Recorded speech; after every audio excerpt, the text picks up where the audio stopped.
है। कृपया सुनाएं। तो मुझसे जुड़ने की फिर से कोशिश करेंगे, लेकिन देखिए इस वक्त की बड़ी खबर आपको बता रहे, सर्वे की मांग वाली याचिका मंजूर और आज इस पर फैसला आ चुका है। हाईकोर्ट का सबसे बड़ा फैसला और श्री कृष्ण जन्मभूमि सर्वे को मंजूरी मिल गई है। शाही इर्तिका के कमिश्नर सर्वे को मंजूरी और इलाहाबाद हाईकोर्ट का ये सबसे बड़ा फैसला सामने आया है।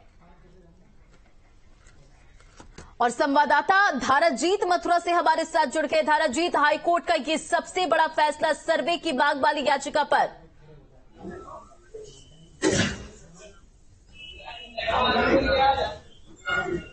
बिल्कुल, देखिए जिस तरीके से लगातार हिंदू पक्ष मांग कर रहा था कि विवादित स्थल की सर्वे हो, क्योंकि वहां पर हिंदू स्थापत्य कला के सबूत हैं, उनको लगातार मिटाया जा रहा है, इस तरह की दलील कोर्ट में लगातार दी जा रही थी और 18 याचिकाओं पर हाई कोर्ट में इस पूरे मामले पर सुनवाई चल रही थी। पिछली तारीख पर कोर्ट ने फैसले को सुरक्षित रखा था कि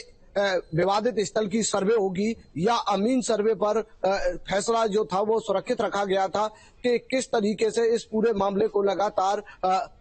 जो शेषनाग के आपने तर्क दिए थे, क्या कहेंगे उसमें? क्या डिमांड्स? हमारी एप्लीकेशन में ये डिमांड थी कि शाही ईदगाह मस्जिद में ऐसे बहुत से साइंस और सिंबल्स हैं जो हिंदू मंदिर की तरफ इंगित करते हैं। अगर आज कोई कृष्ण जन्मभूमि का प्लिंथ देख ले और शाही ईदगाह मस्जिद का प्लिंथ देख ले और जो मटेरियल है कंस्ट्रक्शन का, दोनों कंस्ट्रक्शन का मटेरियल एक है, गलत ढंग से एक मंदिर परिसर के अंदर घुस के उसको मस्जिद में कन्वर्ट करने का काम किया गया है। इसलिए यहाँ पे एडवोकेट कमीशन का सर्वे कराना बहुत जरूरी है, जिससे वहाँ की वस्तु स्थिति पता चल सके। हमारी एप्लीकेशन नंबर 130 गा को अलाउ करते हुए आज माननीय न्यायालय ने आदेश दिया है कि वहाँ पे एडवोकेट कमीशन जारी किया जाता है। एडवोकेट कमीशन में कौन कौन जाएगा, मैं दोबारा इस बात को बताना चाहता हूं क्लैरिटी से, वो 18 दिसंबर को तय किया जाएगा। ये बताइए इसको किस तरह की बड़ी जीत मांग रहे, क्या कहेंगे? देखिए, मैं सिर्फ ये कहना चाहता हूं कि इस तरह की सिविलाइजेशनल बैटल में जिस तरह से एक सच की लड़ाई हम लोग लड़ रहे हैं और जो हमारे आराध्य, हमारे इष्ट देव हैं योगेश्वर भगवान कृष्ण, उनकी जमीन पर जिस तरह से अवैध कब्जा किया गया है, उस सच्चाई की लड़ाई हम लोग पिछले 25 सितंबर 2020 से हर एक दिन लड़ रहे हैं और आज ये हम लोगों के लिए एक स्वर्णिम क्षण है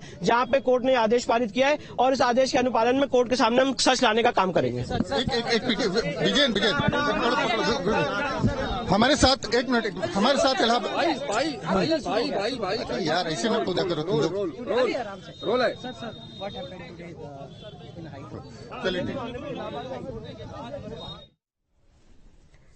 तो देखिए याचिका जो है वो मंजूर कर ली गई है। सबसे बड़ा फैसला, इस वक्त की बड़ी खबर और जैसा कि जानकारी वकील दे रहे थे, मानवेंद्र हमारे संवाददाता मौजूद है। मानवेंद्र, वकील क्या कुछ कह रहे थे, जरा पूरी जानकारी दे।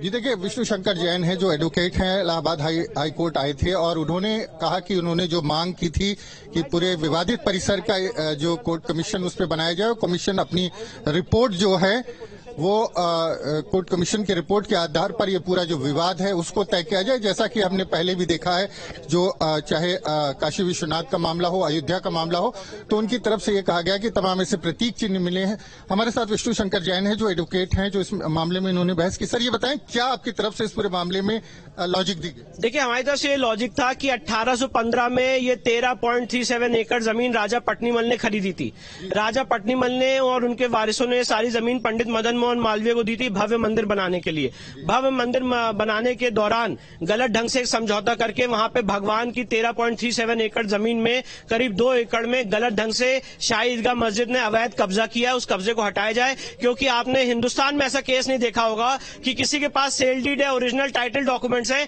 और कब्जे में कोई और बैठा हुआ है। मैं आपके चैनल के माध्यम से बहुत अथॉरिटी से कहना चाहता हूं, Shahi Idgah Masjid has no document to prove their case और ये केस है इलीगल इंक्रोचमेंट का। इसलिए हमने कहा था कि वहां पे ऐसे साइंस और सिंबल्स हैं। आज भी शाही ईदगाह मस्जिद में जो हिंदू साइंस और सिंबल्स की तरफ इंगित करते हैं, हिंदू मंदिर की तरफ इंगित करते हैं, इसलिए इसका एडवोकेट कमीशन द्वारा सर्वे कराया जाए। हमारी मांग को मानते हुए आज माननीय इलाहाबाद हाईकोर्ट ने हमारी एप्लीकेशन 130 का अलाउ कर दी है और हमें पूरी उम्मीद है कि जब एडवोकेट कमीशन का सर्वे होगा तो बहुत सारी बातें उभर के सामने आएंगी। सर क्या स्वरूप होगा, जो कमीशन होगा, डेट क्या होगी, कब उसकी जो मॉडलिटी आप बता रहे थे तय की? देखिए, अभी आज माननीय न्यायालय ने इन प्रिंसिपल हमारी मांग की एडवोकेट कमीशन अलाउ किया जाता है, ये आदेश पारित कर दिया है। उसमें कौन कौन रहेगा, कौन कौन जाएगा, क्या स्वरूप होगा, क्या टाइमिंग्स होंगी, कैसे फोटोग्राफी वीडियोग्राफी होगी, ये सारी बातें 18 दिसंबर को माननीय न्यायालय तय करेगी। 18 दिसंबर को जो उसका प्रारूप है, कह सकते हैं हियरिंग होगी, तय होगा 18 दिसंबर। जी 18 दिसंबर को इलाहाबाद हाईकोर्ट में माननीय न्यायालय में दोबारा हियरिंग होगी। दोनों पक्षों को बुलाया गया होगा। जी, दोनों पक्षों को बुलाया है, दोनों पक्षों की प्रेजेंस में क्या मॉडलिटीज है वो तय की जाएंगी। तो विष्णु शंकर जैन हैं जो बता रहे थे 18 दिसंबर को कोर्ट ने दोनों पक्षों को बुलाया है और उसके बाद जो उसका प्रारूप होगा कोर्ट कमिश्नर का, कौन कोर्ट कमिश्नर उसमें नियुक्त होगा और किस तरह से क्या उसकी डेडलाइन होगी, कितने दिन की मियाद दी जाएगी, ये सारी चीज 18 दिसंबर को इसी इलाहाबाद हाईकोर्ट में तय हो जाएगी और उसके बाद जो डेट है वो जारी की जाएगी और उसके बाद बाकायदा जो कोर्ट कमीशन है वो शुरू हो जाएगा। हालांकि अभी भी जो दूसरा पक्ष है, मुस्लिम पक्ष है, उसके पास बिल्कुल मौका है कि वो स्पेशल अपील फाइल कर सकते हैं, वो सुप्रीम कोर्ट जा सकते हैं। लेकिन 18 तारीख की डेट चूंकि इस पूरे मामले में लगी है, 18 तारीख को जो कोर्ट कमीशन है उसका जो स्वरूप है, जो किस तरह से गठित होगा, कौन उसके मेंबर होंगे, कौन कमीशन होगा और तमाम जो चीजें हैं वो तय हो जाएंगी। तो एक तरह से बड़ा आदेश है इलाहाबाद हाईकोर्ट का और इस आदेश के बाद अब काशी विश्वनाथ परिसर का जिस तरह से कोर्ट कमीशन सर्वे हुआ था उसी तरह से अब मथुरा में जो विवादित परिसर है, जो श्री कृष्ण जन्मभूमि और शाही ईदगाह परिसर का विवादित जो एरिया है, उसका सर्वे कोर्ट कमीशन के द्वारा किया जाएगा। इलाहाबाद हाईकोर्ट ने आज ये स्पष्ट कर दिया है, आदेश कर दिया है और अब देखना ये होगा कि इसका जो प्रारूप होता है, जो गठित होती है, जो कमीशन गठित होता है, उसमें कौन लोग होते हैं, कौन उसको लीड करता है, कितने दिन का समय मिलता है, ये आने वाले समय में तय हो जाएगा। लेकिन अभी भी जो दूसरा पक्ष है उसके पास कानूनी विकल्प हैं, उस ऑर्डर को चैलेंज कर सकते हैं। देखना ये होगा कि इस ऑर्डर को चैलेंज करते हैं, सुप्रीम कोर्ट जाते हैं, कोई स्पेशल अपील फाइल करते हैं या फिर जो आदेश है उसको मानते हैं और उसी के हिसाब से सर्वे आगे देखने को मिलता है। जी वाकई मानवेंद्र, अब जरा ये बताएं कि जाहिर तौर पर इस खबर के सामने आने के बाद हिंदुओं में तो खुशी होगी, मुस्लिम पक्ष का क्या कुछ कहना है इस पर, उनके पास क्या क्या ऑप्शन अब बच जाते हैं?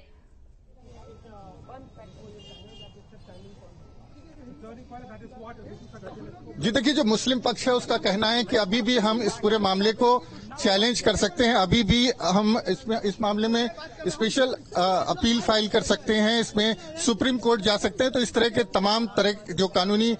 विकल्प हैं उनके पास मौजूद हैं। तो देखना ये होगा कि समय रहते इस पूरे मामले को चैलेंज किया जाता है या फिर ये जो पूरा मामला है ये इस आदेश को मान करके और ये जो सर्वे है उसको शुरू किया जाता है। तो देखना ये होगा कि मुस्लिम पक्ष का क्या स्टैंड होता है। लेकिन निश्चित तौर पर मुस्लिम पक्ष जो है वो कह रहे हैं कि हमारी जो वकीलों की टीम है, जो हमारी जो इस पूरे मामले से जुड़ी हुई है, वो आपस में विचार विमर्श करेगी और उसके बाद ये तय करेगी कि आगे इस पूरे मामले में क्या करना है। तो हाईकोर्ट ने अपना आदेश दे दिया है और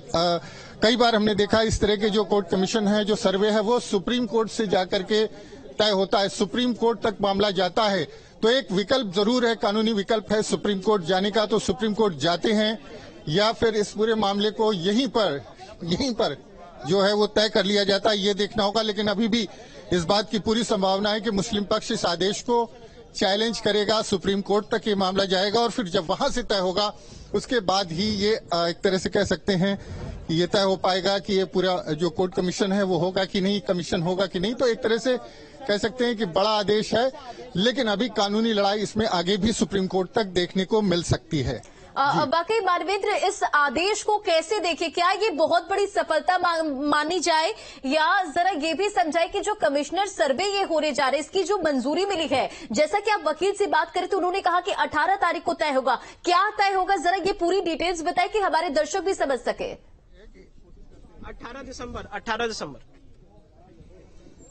सर ये बताएं कि क्या इस मामले को चैलेंज किया जा सकता है? बिल्कुल इसको चैलेंज किया जा सकता है और हम लोग भी उस चैलेंज के लिए तैयार रहेंगे। अगर कल मुस्लिम पक्ष शाही ईदगाह मस्जिद सुप्रीम कोर्ट पहुंचेगा तो मैं भी वहां पे तैनात रहूंगा और पूरी कोशिश रहेगी कि ये जो ऑर्डर है इनॉक्वस ऑर्डर है और इसमें सुप्रीम कोर्ट को इंटरफेरेंस ना दिखे। सिंगल बेंच का ऑर्डर, स्पेशल अपील भी यहाँ हो सकती है? नहीं, क्योंकि ओरिजिनल सूट है तो इसकी जो फर्स्ट अपील है वो सुप्रीम कोर्ट ही जाएगी। फर्स्ट अपील है, सुप्रीम कोर्ट जाएगी तो सुप्रीम कोर्ट में मुस्लिम पक्ष ने 7 रूल 11 के तहत आपत्ति दर्ज कराई थी, जरा इसके बारे में भी आप बात करें, पूछिए जरा।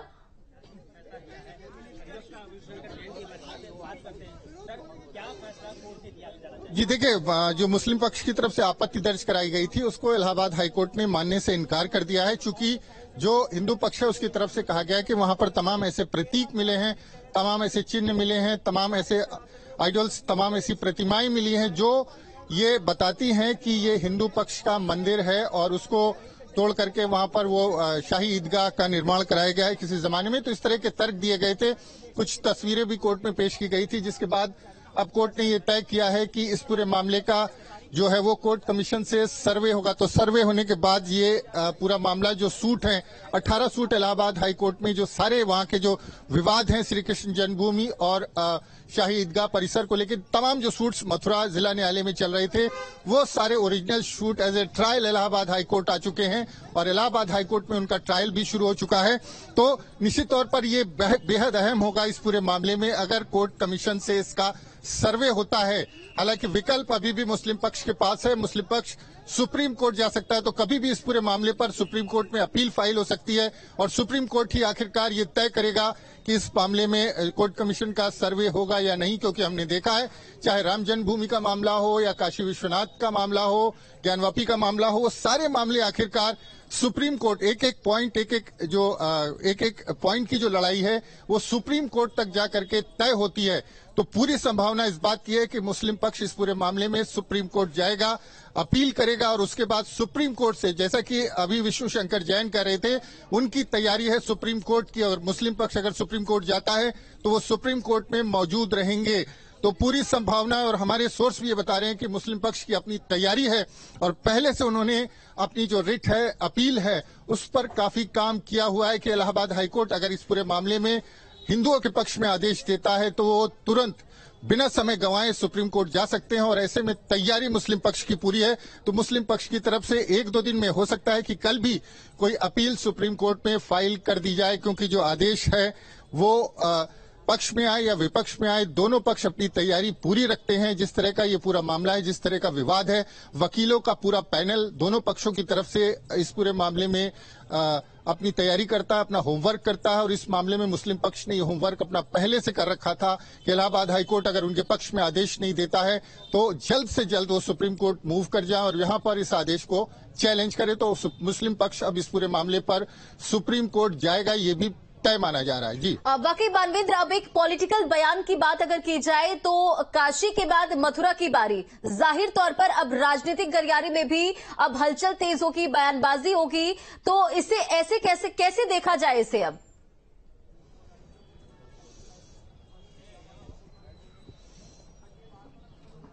जी देखिए, जो राजनीतिक लोग हैं वो जो विपक्ष की अगर बात करें तो आरोप लगाते हैं कि 2024 का चुनाव है और उसके पहले इस तरह के जो मुद्दे हैं उनको उठाया जाएगा, उनमें तेजी लाई जाएगी, उनको गरमाया जाएगा और एक तरह से माहौल बनाया जाएगा कि जिस तरह से काशी विश्वनाथ की बात कर लें, ज्ञानवापी परिसर की बात कर लें, वहां का सर्वे हुआ और उस पर बाकायदा ट्रायल जो है, ओरिजिनल ट्रायल जो है वो शुरू हो चुका है, उसी तरह से इस पूरे मामले पर भी हुआ। तो ये पक्ष और विपक्ष का आपस का इस पर राजनीति होना तय है और चूंकि अब ये पूरा मामला कोर्ट कमीशन को लेकर के तय होने जा रहा है और बहुत जल्द तय होने जा रहा है, तो ऐसे में इस पर राजनीति सियासत गरमाना तय है। लेकिन जिस तरह से इस मामले में तेजी आई है, जो मथुरा जिला न्यायालय में इस मामले से जुड़ी सभी 18 याचिकाएं थी वो इलाहाबाद हाईकोर्ट ने एज ए ट्रायल उनको ट्रीट कर रहा है। सारी याचिकाएं इलाहाबाद हाईकोर्ट आ चुकी हैं, यहां पर तमाम जो बिंदु हैं उन पर सुनवाई हो रही है और कह सकते हैं कि वृहद पैमाने पर हाईकोर्ट की जो बेंच है उस पूरे मामले को देख रही है और हाईकोर्ट इस मामले को तय करेगा। उसके पहले सबसे जरूरी तो ये है कि जो कोर्ट कमीशन का जो एक को लेकर के मांग की गई थी हिंदू पक्ष की तरफ से, वो तय हो जाता। तो इलाहाबाद हाईकोर्ट ने तो इस पर अपना आदेश दे दिया है कि कोर्ट कमीशन से सर्वे कराया जाएगा और 18 दिसंबर को उसका एक तरह से उसका स्ट्रक्चर क्या होगा उसको तय कर लिया जाएगा, कब होगा, कैसे होगा, कौन लोग उसमें शामिल होंगे। लेकिन सियासत तो इस पर होना तय है। सियासत चाहे वो ज्ञानवापी का मामला हो, अयोध्या का मामला हो, चाहे वो अब कृष्ण जन्मभूमि का मामला है, उस पर सियासत होना तय है और विपक्ष लगातार इस सवाल को उठाता आया है कि ऐसे धार्मिक मुद्दों को, ऐसे विभेदकारी मुद्दों को हवा दी जाती है और उसको गरमाया जाता है चुनाव से पहले। और चूंकि चुनाव लोकसभा का जो 2024 का चुनाव वो निकट है, तो ऐसे में ये सवाल भी उठाया जाएगा विपक्ष की तरफ से कि जो मौका चुना गया है, जिस तरह से इस पूरे मामले को एक तरह से उसमें तेजी लाई गई है, जो सरकारी पक्ष है वो इसमें काफी जल्दीबाजी कर रहा है और जिस तरह से आदेश हो रहे हैं उसके बाद निश्चित तौर पर इस मामले को लेकर के जो सियासत है वो तेज होती हुई नजर आएगी। जी बिल्कुल, अब इस पूरे मामले पर सियासत भी तेज होती नजर आएगी और साथ ही साथ एक लंबा संघर्ष कहीं ना कहीं, क्योंकि आज का जो वर्डिक्ट आया